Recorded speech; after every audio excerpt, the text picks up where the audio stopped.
오늘은 3월 19일 마태복음 24장 29절부터 35절입니다. 29절 말씀 보니까 환난 후에 어떤 징조가 나타나는지에 대한 얘기가 나오는데요. 어떤 말씀이 써 있습니까? 그날 환난 후에 즉시 해가 어두워지며 달이 빛을 내지 아니하며 별들이 하늘에서 떨어지며 하늘의 권능이 흔들리라. 그러니까 모든 것이 빛을 잃어요. 먼저 해가 어두워지고요. 그리고 달이 빛을 내지 않는다.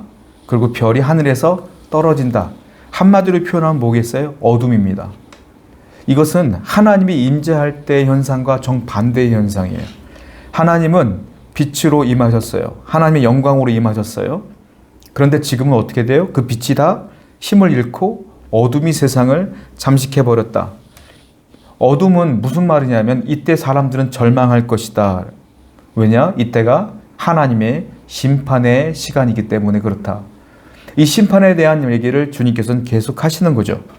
30절을 보니까 두 가지, 두 부류의 사람들에 대한 얘기가 나오는데, 먼저 그때 인자의 징조가 하늘에서 보이겠고 그때의 땅의 모든 족속들이 통곡하며 그들이 인자가 구름을 타고 능력과 큰 영광으로 오는 것을 보리라. 앞에는 통곡이라는 단어가 써 있고요. 뒤에는 능력과 큰 영광으로 오는 것을 보리라 이렇게 써 있어요. 무슨 말일까요? 예수님께서 재림하신다 이 말이에요.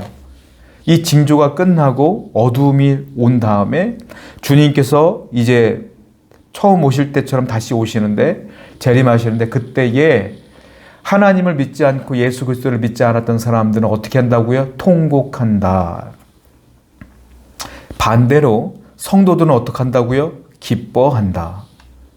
주님이 오시는 것을 재림을 소망했던 성도들은 기뻐할 것이고 예수 그리스도를 믿지 않았던 사람들은 통곡할 것이다. 진짜 심판의 시기가 왔구나 라고 하는 것을 그제서야 깨닫고 통곡한다.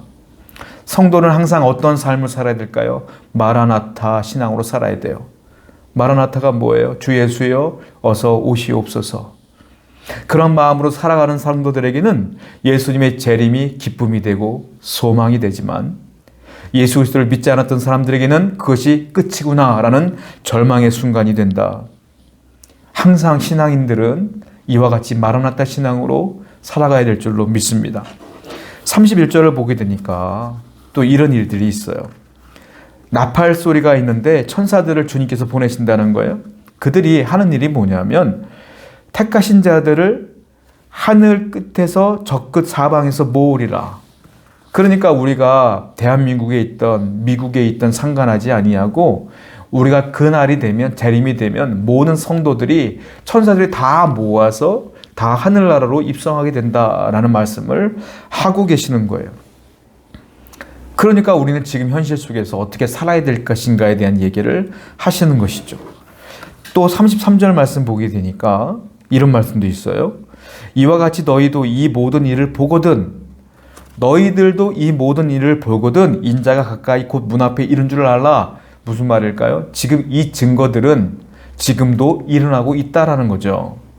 그러니까 우리들도 그 증거들을 보며 살아야 된다. 그리고 때가 임박했음을 늘 인지하고 살아야 된다. 지속적으로 말씀 안에 기준점을 삼고 그렇게 살아야 된다. 여러분 지금도요. 이 징조가 나타나고 있지 않습니까? 사도 바울은 마지막 때의 징조를 조금 더 현실적으로 얘기한 게 있어요. 디모데 후서 3장 1절부터 5절 말씀을 보게 되면 사도 바울이 마지막 때에는 이런 일이 벌어진다고 얘기했는데 자, 그 특징을 얘기해 드릴게요. 사도 바울이 뭐라고 말했느냐? 사람들이 자기 자신과 돈을 사랑하고 자랑하고 교만하며 쾌락을 하나님보다 더 사랑하는 시대가 올 거라고 얘기했어요. 그때가 마지막 때다. 오늘날과 비교해 보십시오. 오늘날 어떻습니까? 하나님보다 돈을 더 사랑하죠. 하나님보다 쾌락을 더 사랑하죠. 그리고 지금은 자기 자신을 제일 사랑하는 때죠. 마지막 때예요. 그러니까 성도들은 어떻게 돼요? 아무 생각 없이 살아가는 것이 아니라 우리는 마라나타 신앙으로 살아가야 된다. 이 징조를 분별하며 살아가야 된다. 그것을 분명히 말씀하고 있어요. 사람들은 이런 경고들을 흘려들어요. 그때는 그런가 보다 하지만 하루, 이틀, 사흘, 나흘 지나다 보면 무뎌져. 그리고 이 경고의 말씀이 기억조차 하지 않아. 여러분들은 어떻습니까?